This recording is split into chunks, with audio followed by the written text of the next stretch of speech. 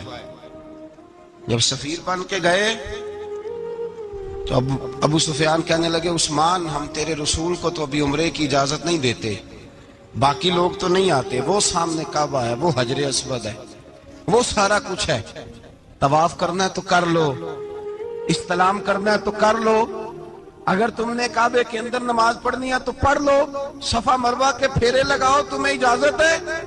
نبی عثمان غنی فرمانے لگے قسم ہے رسول کی زلفوں کی، جب تک میرے مصطفیٰ طواف نہیں کریں گے عثمان بھی کوئی نہیں کرے گا. عثمان بھی وہ کون سا طواف ہے جس میں طواف اور مدینے والا نہ ہو؟ وہ کون سا عمرہ ہے جس میں عمرہ ہو اور رسول پاک نہ ہو؟ وہ کون سا حج ہے جس میں حج ہو اور امام الانبیاء نہ ہو؟ بریلی کے امام بول پڑے، فرمانے لگے حاجیو آؤ شہنشاہ کا روضہ دیکھو، کعبہ تو دیکھ چکے اب کعبے کا بھی کعبہ دیکھو.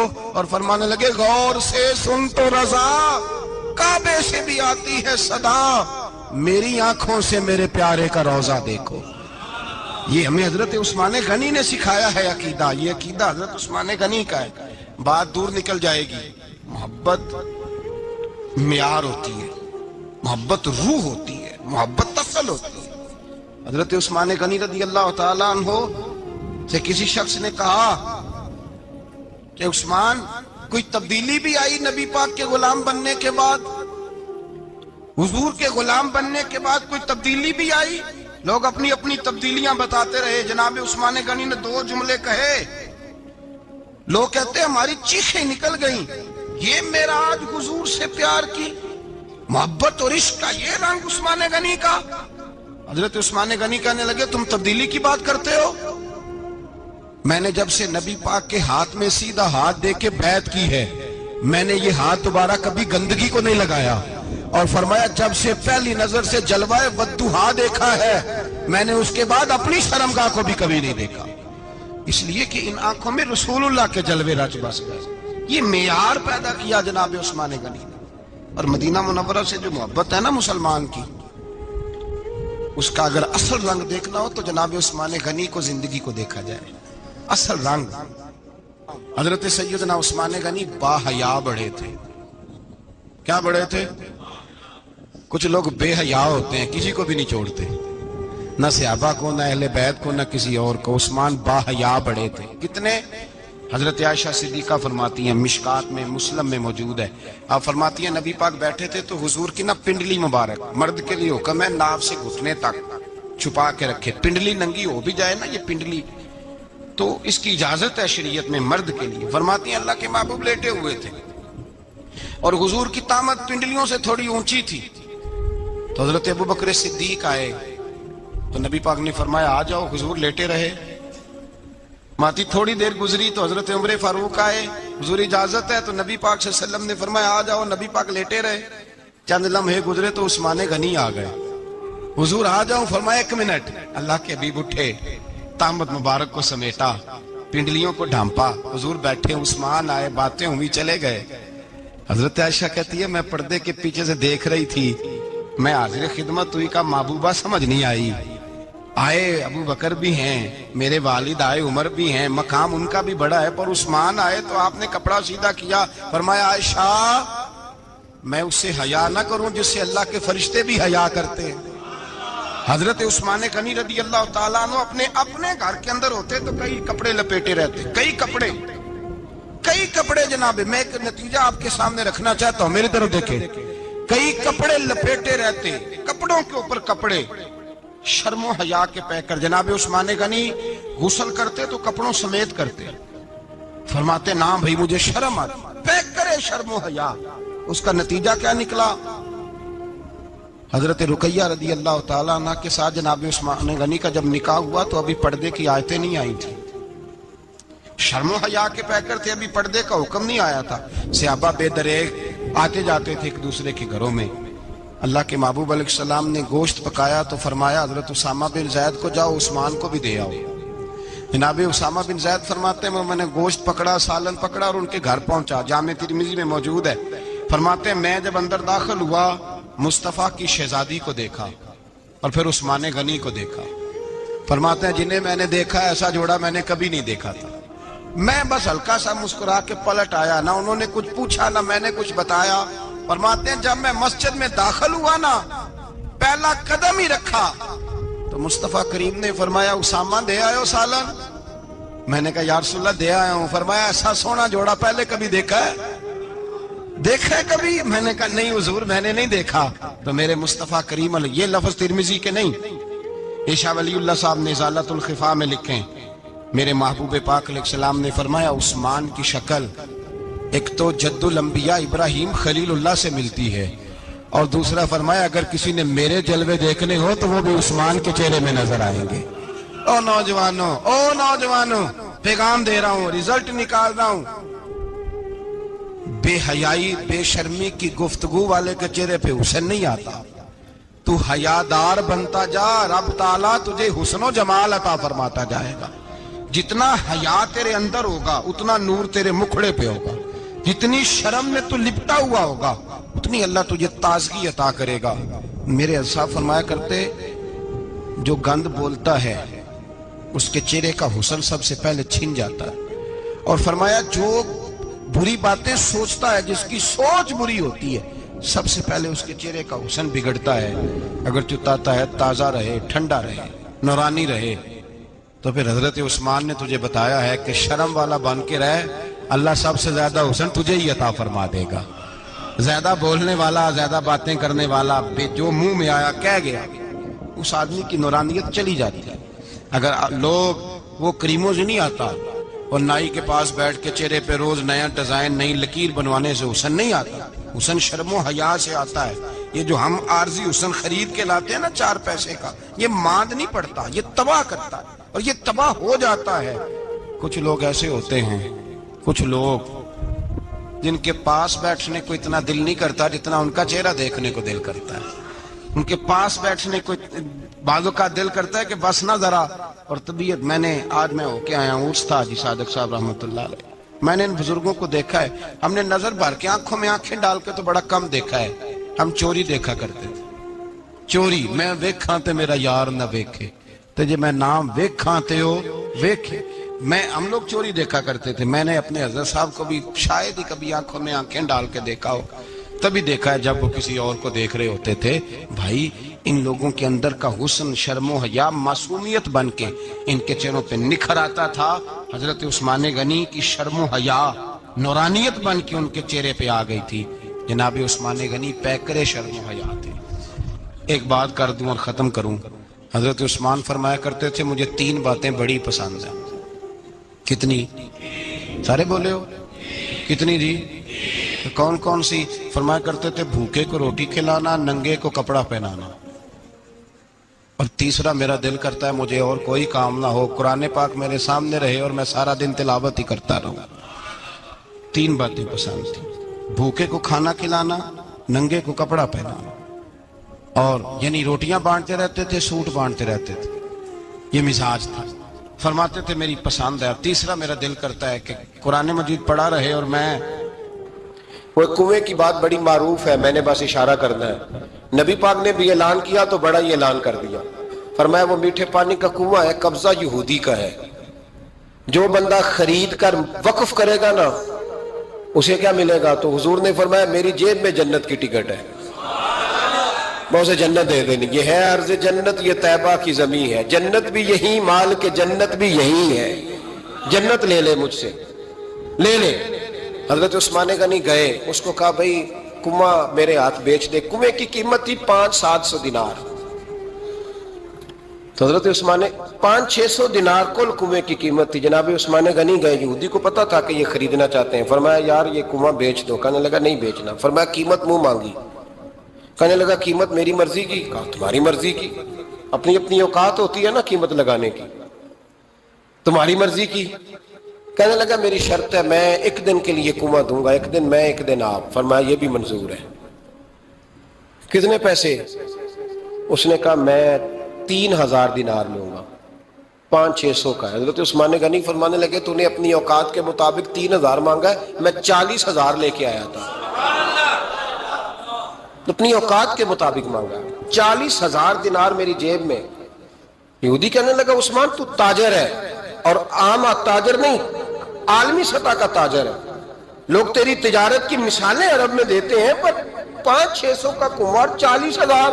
فرمانے لگے مسئلہ کنویں کا نہیں، مسئلہ مصطفیٰ کے فرمان کا ہے، وہ جو حضور کا فرمان پورا کرنا ہے نا، اس کے لیے 40,000 تھوڑے ہیں، میرے پاس تھے ہی اتنے جو لے کے آیا ہوں۔ حضرت عثمان نے پیسے چکائے، اس نے کہا ایک دن پانی ملے گا۔ فرمایا منظور ہے۔